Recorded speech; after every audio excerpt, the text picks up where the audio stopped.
Ian McMichael. Good evening. My name is Ian McMichael. I'm standing for the Waikato District.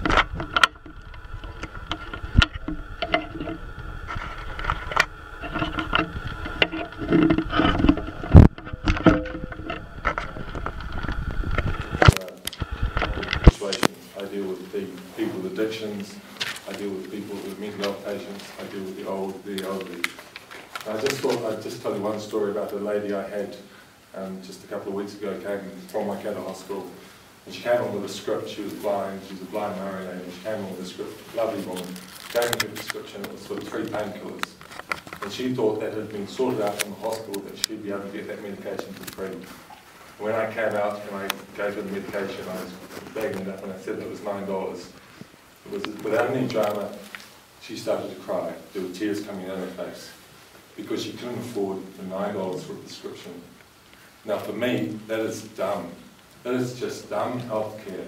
That someone spent all their time in hospital, has had the operation, comes to a pharmacy, can't get the medication for painkillers, and says to me, put it back on your shelf. I'll come back and get it later on. Because she's having to make other decisions about feeding her family or feeding herself or whatever. She was an absolutely genuine woman. And so for me, where I'm coming from, where I'm standing now, is I've got here an article from the New Zealand Doctor magazine, and it's speaking about what the future of health is going to be.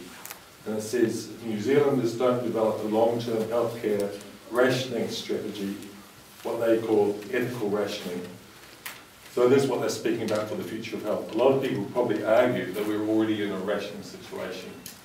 I want to be serving on the Waikato DHB on the board, because I want to be able to sit there and advocate for the poor, for the mentally ill, for the people with addiction, for the elderly, and try and get services back out to the community for those people.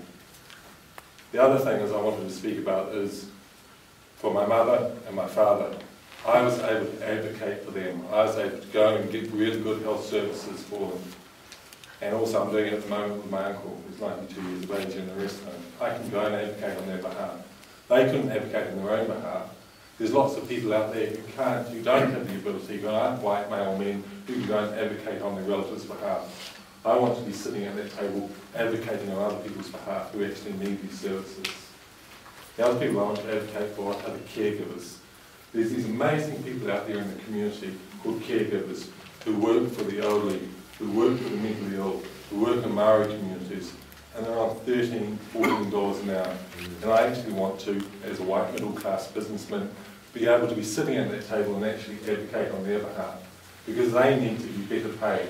They need to have proper career structures to know, and they need to feel that they're included as part of the health system and are actually really valued.